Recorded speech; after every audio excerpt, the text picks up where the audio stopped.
Bismillahirrahmanirrahim. Assalamualaikum warahmatullahi wabarakatuh. Alhamdulillahirrahmanirrahim. Wassalamualaikum warahmatullahi wabarakatuh. Asyhadu an la ilaha illallah wa asyhadu anna Muhammadan abduhu wa rasuluh. Rabbi shrah li sadri wa yassir li amri wahlul 'uqdatam min lisani yafqahu qawli. Ya, sebelum kita memulai pembelajaran, kita berdoa terlebih dahulu, baca Quran surat Al-Fatihah bersama-sama. A'udzubillahi minasyaitonir rajim. Bismillahirrahmanirrahim. Alhamdulillahi rabbil alamin. Arrahmanir rahim. Maliki yaumiddin. Iyyaka na'budu wa iyyaka nasta'in. Ihdinas siratal mustaqim. Siratal ladzina an'amta 'alaihim ghairil maghdubi 'alaihim waladdallin. Kemudian doa kepada kedua orang tua, Rabbighfirli wa liwalidayya warhamhuma kama rabbayani shaghira. Dan doa sebelum belajar, Rabbi zidni ilman warzuqni fahman bi rahmatika ya arhamar rahimin. Oke, anak-anakku sekalian, pada kesempatan pagi hari ini kita akan membahas bersama-sama berkaitan dengan bab yang ketiga ya, bab toharoh atau bersuci. Oke, sebelumnya ada slide yang ditampilkan, bisa diperhatikan. Nah, ini dia.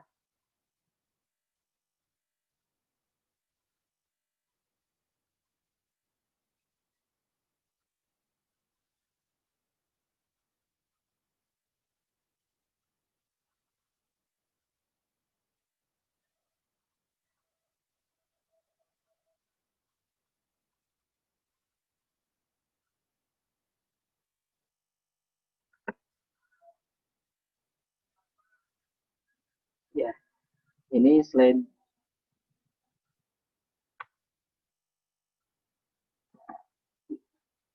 slide-nya sudah muncul ya.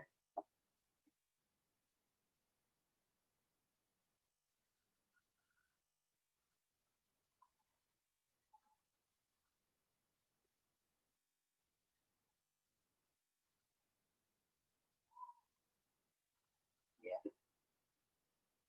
itu slide-nya. Ya, tentang toharoh kemarin anak-anak sudah membuka buku paketnya masing-masing, itu sudah ada di sana. Sekarang kita akan jelaskan bersama. Oke, yang pertama dimulai dari apa itu toharoh. Toharoh itu menurut bahasa yaitu tohur ya, atau bersuci atau bersih. Dan menurut istilah, toharoh itu adalah bersuci atau bersih dari hadas dan najis. Jadi dua. Jadi toharoh itu atau bersuci itu dari dua hal. Yang pertama dari hadas, yang kedua dari najis. Nah, berkaitan dengan hal itu, ada firman Allah Subhanahu wa taala tentang taharah ya. A'udzubillahi minasyaitonirrajim. Bismillahirrahmanirrahim. Innallaha yuhibbut tawwabin wa yuhibbul mutatahhirin. Jadi sesungguhnya Allah menyukai orang-orang yang bertaubat dan menyukai orang-orang yang bersuci. Jadi maksudnya ini perintah bagi kita sebagai muslim untuk bersuci, untuk bersih. Bersih dari apa? Dari hadas dan najis. Karena syarat sahnya salat itu, syarat sahnya ibadah itu harus suci dari kedua hal itu, ya. Suci dari hadas maupun dari najis, ya. Oke, lantas apa yang dimaksud atau apa itu hadas dan apa itu najis? Apakah sama atau berbeda? Jelasnya di sini. Jadi yang pertama, yang dimaksud dengan hadas itu adalah jadi keadaan seseorang yang tidak suci, ya, yang menyebabkan tidak sahnya beribadah. Ya, Rasulullah SAW pernah menyampaikan dalam contohnya, Allah tidak akan menerima sholat seseorang dari kamu jika berhadas sehingga lebih dahulu berwudu. Hadis riwayat muttafaq. Maksudnya di sini jadi hadas itu adalah keadaan seseorang atau seorang muslim yang kemudian menyebabkan terhalangnya terhalang untuk melaksanakan ibadah.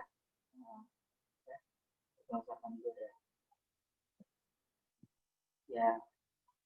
Kemudian yang kedua ada najis. Apa itu najis? Najis itu secara bahasa adalah kotor. Jadi sesuatu atau kotoran yang kemudian yang harus dicucikan karena itu menjadi penghalang, ya, menjadi penghalang tidak sahnya melaksanakan suatu ibadah tertentu. Ya, misalnya bagi contoh, ketika kita akan sholat, kemudian ternyata pakaian yang kita gunakan di pakaiannya ada kotoran atau ada najis, misalnya menempel, maka tidak sah. Maka najis itu, nah kotoran itulah yang kemudian disebut dengan najis, maka harus dibersihkan. Contoh yang lain misalnya kita akan baca Quran, ya kemudian kita sebelumnya apa? Berwudu. Nah, berwudu itu salah satu contoh taharah atau bersuci. Untuk apa? Menghilangkan satu hadas, kedua najis. Kalau ada najis, nah sebelumnya, nah dilihat misalnya ada kotoran kah, misalnya yang menempel misalnya di tubuh kita, di kulit kita, di tangan atau di apa, maka itu harus dibersihkan. Itu najis. Jadi najis itu kotoran atau bendanya begitu ya. Kalau hadas itu keadaan seseorangnya. Oke, nanti kita akan bahas lagi. Nah, kemudian ada macam-macam hadas. Hadas dibagi dua, ada hadas yang kecil dan ada hadas yang besar ya. Hadas yang kecil. Nah, hadas yang kecil itu apa yang dimaksud dengan hadas kecil? Hadas kecil itu segala sesuatu yang membatalkan wudhu. Pokoknya segala sesuatu yang bisa membatalkan wudhu itu termasuk dengan hadas kecil. Ya. Contoh apa? Pertama ada segala sesuatu yang keluar dari kubul maupun dubur, yang depan maupun yang belakang. Misalnya kencing, kemudian yang belakang misalnya kentut, kemudian buang air besar. Nah, itu ya menyebabkan batalnya wudhu. Maka ketika hal tersebut ya menyebabkan batalnya wudhu termasuk hadas. Contoh yang lain tidur. Ya, jika misalnya kita sudah punya wudhu, kemudian tidur, berarti batal tidak wudhu? Batal.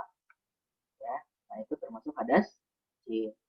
Kemudian yang ketiga ada hilang akal. Nah, hilang akal itu bisa karena sebab penyakit atau bisa karena misalnya orang-orang yang kemudian berlaku tidak baik, misalnya meminum khamar, kemudian meminum minuman yang memabukkan, maka hilang akal itu menyebabkan batalnya wudhu dan itu termasuk hadas kecil.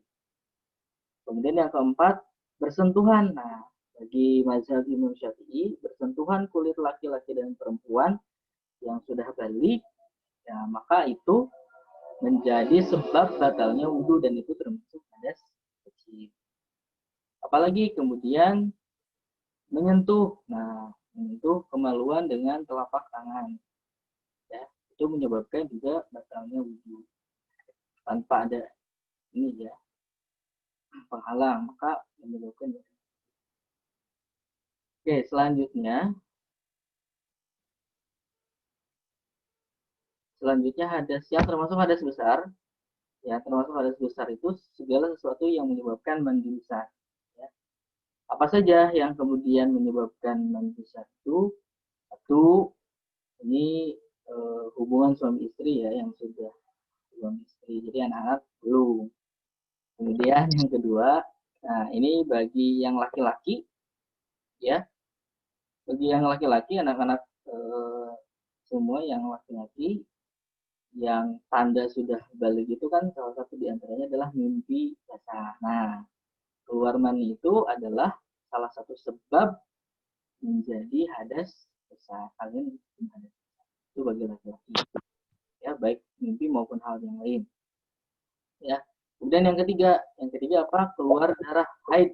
Nah, haid misalnya ini yang bagi yang perempuan yang sudah balik keluar haid, darah haid berarti hadas besar.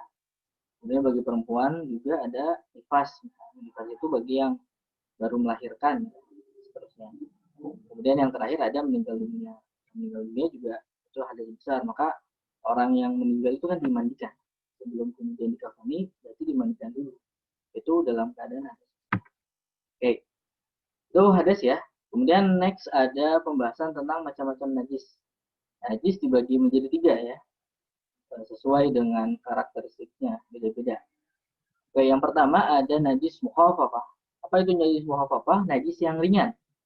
Ya, contohnya adalah air kencing bayi laki-laki yang belum berumur 2 tahun dan belum pernah makan sesuatu kecuali ASI. ASI itu air susu ibu ya.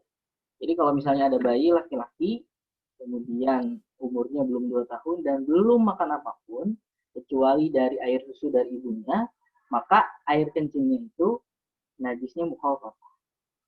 Najis yang paling ringan. Jadi ketika membersihkannya pun mudah, tinggal dipercikan air kemudian dilap dan seterusnya itu sudah bersih. Nah, yang kedua ada najis mutawasitoh. Nah, najis mutawasitoh ini najis pertengahan atau najis yang sedang. Ya, apa itu najis yang keluar dari kubul maupun dubur manusia dan binatang kecuali air mani. Nah, sesuatu yang keluar dari eh, lubang depan kita ataupun yang di belakang kubul maupun dubur ya dari manusia maupun hewan itu termasuk najis mutawasitoh ya, ada air kencing kemudian dan seterusnya ya, banyak. Nah, maka dalam najis mutawasitoh ini ada dua hal ya, ada yang najis ainiyah dan ada yang najis hukmiyah. Kalau yang najis ainiyah jelas dia yang nampak, maka zatnya misalnya ada tai ayam. Nah, misalnya ada tai ayam, tai kotok, kemudian kan nampak tuh. Nah, maka najisnya harus dibersihkan. Maksudnya benda tersebut, kotoran tersebut harus hilang, kemudian baunya juga harus hilang, kemudian warnanya juga kalau ada warnanya hilang, kemudian rasanya. Jadi 3 hal. Bendanya, baunya, dan rasanya harus hilang. Ada yang hukumnya, kalau yang hukumnya itu misalnya ada air bekas air kencing, tercium baunya, tahu bahwa ini adalah najis tercium. Nah, maksudnya itu yang termasuk hukumnya. Ya. Caranya dialirkan air kemudian sampai hilang baunya atau sampai hilang tanda bahwa itu najis atau tanda najisnya hilang. Berarti sudah bersih. Oke. Nah, yang terakhir ada najis mughaladah atau najis yang berat. Najis yang paling berat ialah sumbernya dari anjing dan babi. Misalnya jilatan anjing, kemudian air liurnya dan seterusnya yang berasal dari anjing dan babi, maka itu termasuk najis yang mughaladah. Maka cara membersihkannya adalah dengan dibasuh 7 kali ya dengan air dan salah satunya dicampur dengan tanah. Oke. Nah, lantas bagaimana cara toharoh? Ya, kita sudah membahas toharoh itu bersuci dari najis dan hadas, dari hadas dan najis. Hadasnya sudah tahu ada yang kecil, ada yang besar, kemudian ada najis yang kemudian mukhafafah, mutawasithah dan mughaladah. Terus apa dan bagaimana cara toharohnya atau bersucinya? Ada 3 cara dalam toharoh ya atau bersuci itu. Yang pertama ada wudhu, kemudian yang kedua ada mandi besar atau mandi wajib atau junub, yang ketiga ada tayamum ya. Nanti masing-masing akan dijelaskan. Wudhu sudah sangat familiar dengan kita ya, ketika kita akan sholat maka kita berwudhu. Nah, itu yang kemudian salah satu cara toharoh. Kemudian mandi, nah nanti juga ada tata caranya yang akan kita bahas bersama-sama. Dan terakhir ada tayamum. Oke, sebelum ke sana, sebelum kita membahas tentang tata cara untuk toharohnya, maka ada alat atau sesuatu yang kemudian digunakan untuk bertoharoh atau bersuci. Ada 4 ya dalam Islam itu untuk bersuci. Yang pertama ada air jelas, yang kedua ada tanah, yang ketiga menyamak. Di sini berarti kulit ya yang digunakan yang tumbuh yang dibersihkan kulitnya dari bulu-bulunya, dari laban-labannya, dan dari dadanya. Kemudian yang keempat batu dan sejenisnya. Jadi batu nanti ada di penjelasan lebih lanjut itu ada. Nah, oke, yang pertama ada air. Nah, air ini yang sering dan sangat banyak kita gunakan ya karena memang ini yang paling mudah. Nah, air yang digunakan untuk bersuci itu atau taharah itu adalah air yang mutlak atau air yang suci mensucikan. Dari mana itu? Dari sesuatu yang kemudian berasal dari langit dan dari tanah, ya, keluar dari tanah. Misalnya dari langit itu ada air hujan, air salju, dan segala sesuatu yang keluar, yang turun dari langit. Nah itu termasuk air yang suci. Kemudian air yang keluar dari tanah, misalnya mata air, ya, kita menemukan kemudian dalam di tanah kemudian muncul air, maka air itu bisa digunakan untuk, atau sumur, ya, sumur yang kemudian eh, dibor atau digali, kemudian keluar air dari galian itu, dari boran itu. Nah itu bisa digunakan untuk bersuci. Atau yang terakhir kategorinya adalah air yang lebih dari 2. Nah, sangat banyak 20 itu berarti eh, kalau hitungan liter 190 juta. Misalnya kalau kalian punya bak kemudian simpan di sana airnya lebih dari 20, maka itu air yang suci mensucikan dan bisa digunakan untuk bersuci atau taharah, ya. Oke, selanjutnya, nah kita masuk ke tata cara, ya. Tata cara bertaharahnya atau bersucinya. Yang pertama tadi ada berwudu. Nah, dalam berwudu kita harus memahami rukunnya. Ada berapa rukun wudu? Ternyata rukun wudu itu ada 6. Ya, apa saja? Jadi rukun wudu itu hal-hal yang wajib dikerjakan dalam wudu, ya.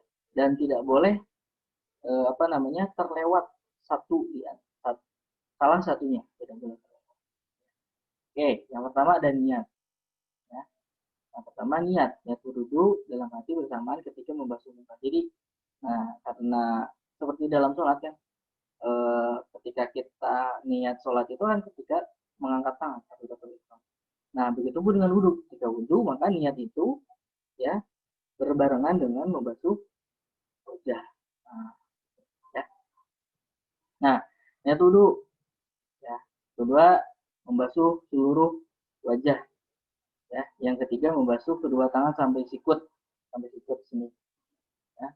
Kemudian yang ketiga, menyapu sebagian kepala. Nah, kepala. Kemudian membasuh kedua kaki sampai mata kaki, ya. Sampai mata kaki. Kemudian yang keenam, tertib atau berurutan. Apakah kemudian yang diawali dengan membasuh telapak tangan, kemudian berkumur-kumur, kemudian membasuh hidung, kemudian ada yang maksudnya itu tidak boleh, bukan tidak boleh, tapi itu termasuk sunnah, ya. Jadi yang wajib itu yang 6 ini, ya. Yang lainnya itu sunnah, boleh dilakukan, boleh tidak, ya. Misalnya kalian awali Bismillahirrahmanirrahim, mulai dari membasuh kedua telapak tangan, kemudian berkumpul-kumpul, kemudian membasuh hidung dan seterusnya, ya. Kemudian ada membasuh telinga, itu boleh dilakukan. Tapi yang wajib, ya, yang harus dan tidak boleh tertinggal adalah yang 6 ini. Niat, ya, kemudian membasuh seluruh wajah atau muka. Nah, seluruh wajah itu perhatikan yang bagian atas itu ujung ini, ya, ujung gimana, kemudian ada ujung jidat lah, ujung jidat, yang bawah itu dagu. Nah, ini bagian atas, ini bagian bawah. Bagian pinggirnya mana?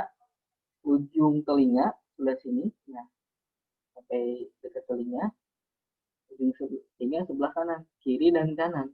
Maka ini semuanya harus serba, jangan bagian depannya doang. Nah ini nggak sah nih, ini harus terbasuh semua. Nah maka kemudian airnya dialirkan, ya. Kemudian membasuh kedua tangan sampai sikut. Ingat, sampai sikut berarti harus diperhatikan sampai sikut kalian masing-masing, ya, sampai sini. Bahkan kemudian disunahkan dilebihkan. Kemudian menyapu sebagian kepala. Kalau sebagian kepala menurut Imam Syafi'i hanya sedikit saja. Kalau ya imam yang lain ada yang kemudian sampai seluruh rambut dibasuh, itu boleh. Ya, membasuh kedua kaki sampai mata kaki yang ada dolannya yang itu.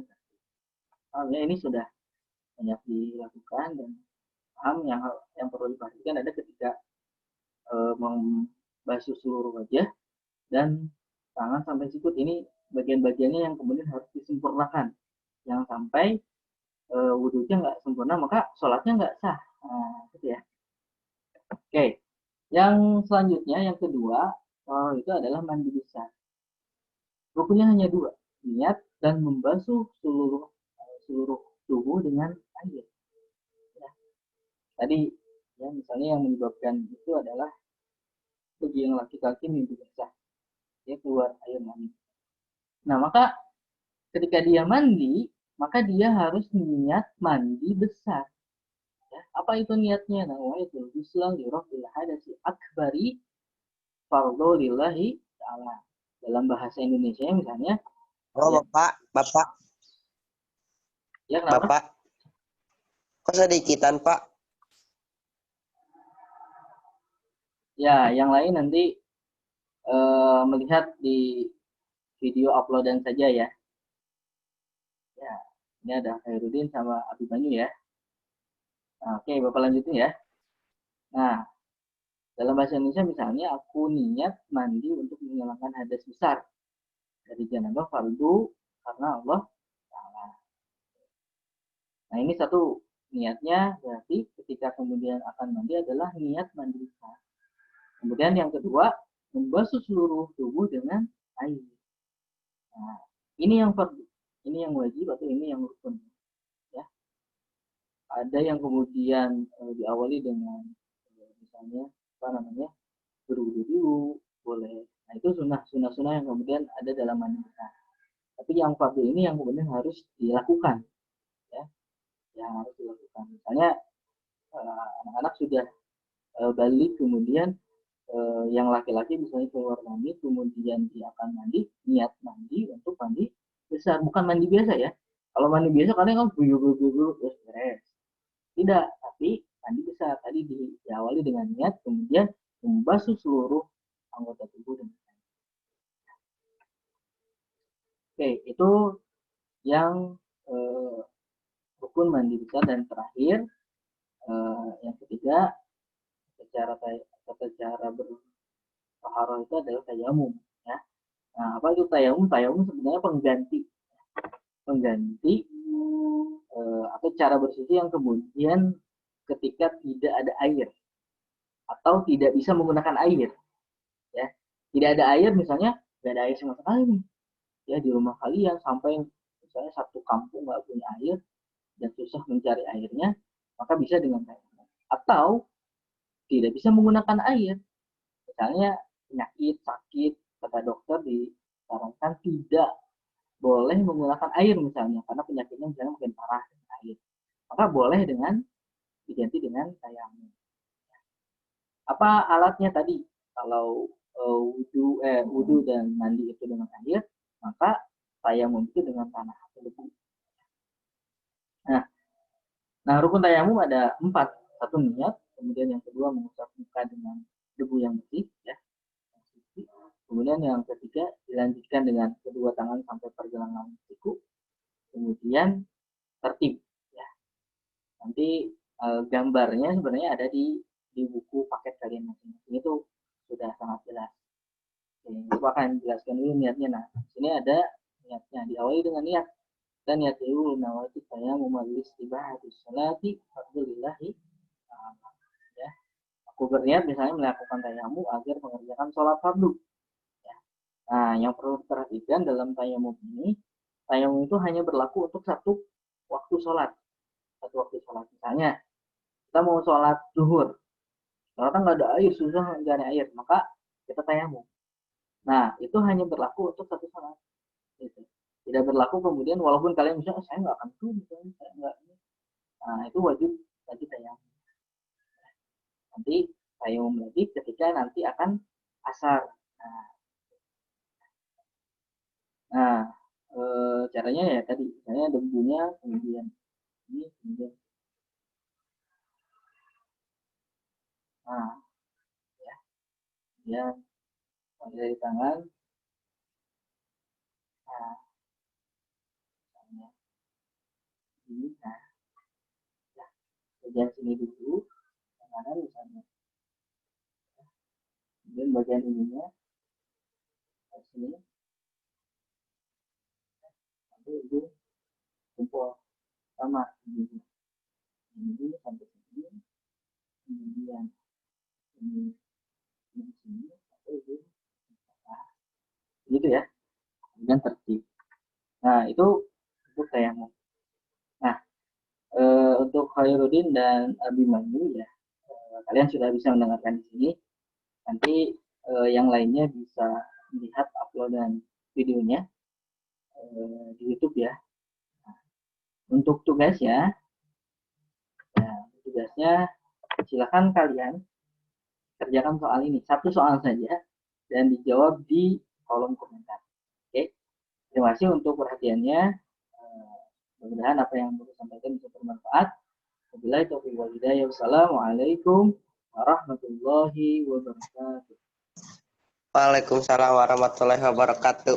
Oke, Pak. Nice.